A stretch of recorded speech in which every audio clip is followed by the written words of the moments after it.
So now we just need to wait for the final student to get down there. And there she is. Take a guess who they're referencing with the clothes. Particularly the hat. So, and there we go. The ritual. But you probably be thinking, why are you finishing the game? Why are you finishing the mission? Moonscream's still bound to her grave. Yeah, you'll see in a couple of seconds. Random Sims chatter. And there he is, the professor. And he isn't fond of people looking around there. He is, Ghostmaster, do not allow the deranged professor to foil our plans. Yeah, he doesn't like people snooping around his place. But now it gives us a good target to free Moonscream with. Ah, too bad. Scared that one. And that one. The screams of the living almost match mine! I crave more of their music! So, and there we go, our second true fair spirit. And it got quite a bit of scares on Dr. Kraus. Now let's bind some more ghosts to his place. And wait for those 3 idiots to leave, so we can haunt and start concentrating on the professor down here. And this should get it started quite well.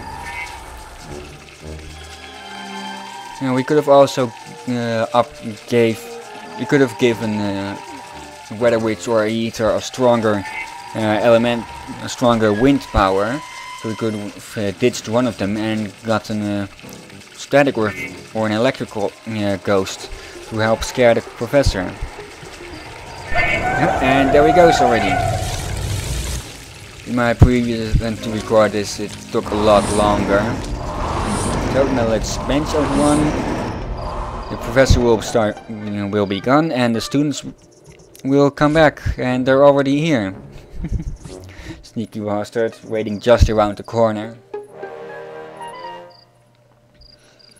Yeah, after this I'll give one of them a stronger power. Probably a Aether. And we do this for some extra gold plasm.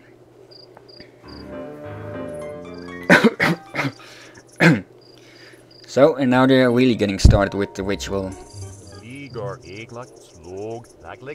And more Sims chatter.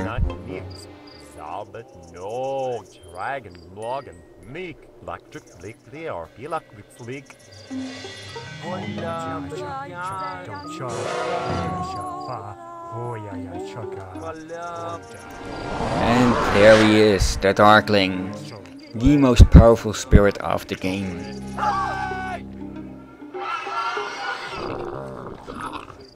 The ritual is complete, but the Darkling needs more souls to be freed. A task for later attention.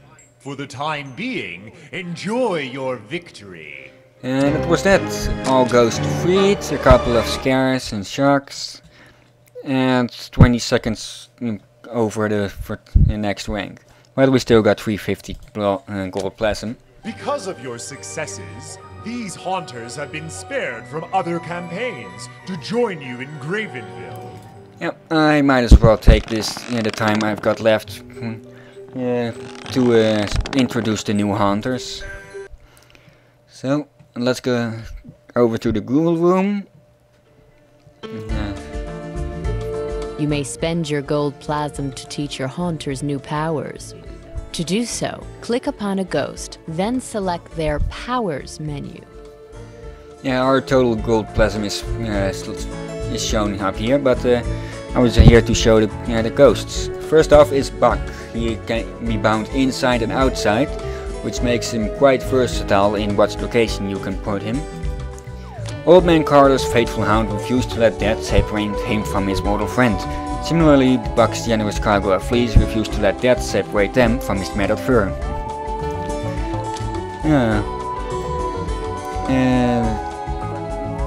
Let's see. Hypnos. Not every ghost was once of flesh and blood. Hypnos used to be a dream until the dreamer died whilst sleeping. Gives him a good background. I might as well introduce the new ghosts from some weird seance. Mortal children play a gruesome game at Halloween, passing objects to one another blindfold. Bit of a spelling mistake there. Peeled grapes become a dead man's eyes. Well, children, these are a dead man's eyes. Don't get the joke. Next up is Quiver. Quiver is terrified of anything and everything, including itself, but in the same way that it takes a thief to catch a thief, sometimes it takes the scared to scare. He's got a point. Oh, and Wendell. As might be expected of a ghost who considers teen comedy movies to be art, Wendell intends to have some fun with his newfound intangibility. Lucky. Lucky found that frat boys are a useful source of food and so decided to become an alpha tau.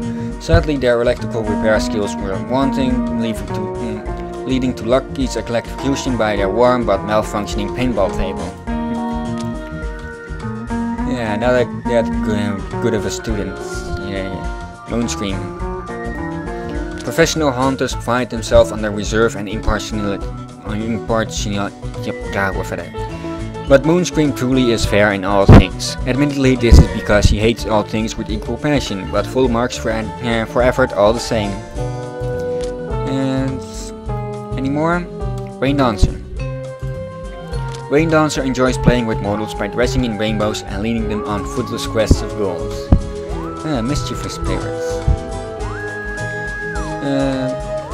Yes, I don't remember if I introduced the ghosts from Amityville Horror, but I might as well.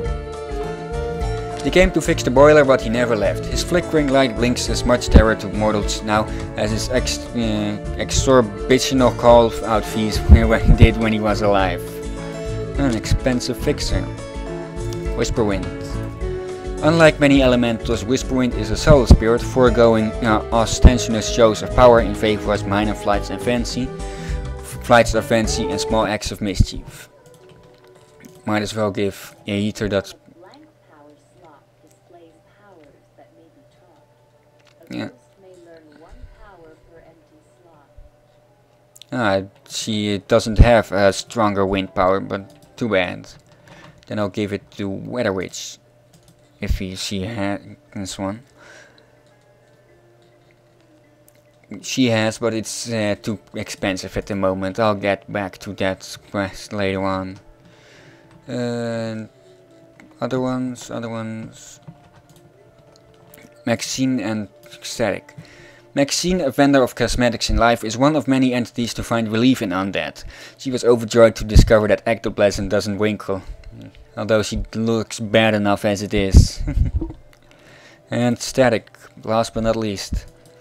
Static never chose to be an electrician in life, but instead following his aptitudes whenever they were taken. He continues to go on with the flow after his death, enjoying life as it comes. Well, and that was that. Join me next time when we go for Dead Fellas, because the unusual suspects give me enough problems. So see you all next time. This was Mark91. See you all in the next. See you all next time. Goodbye and have a nice day.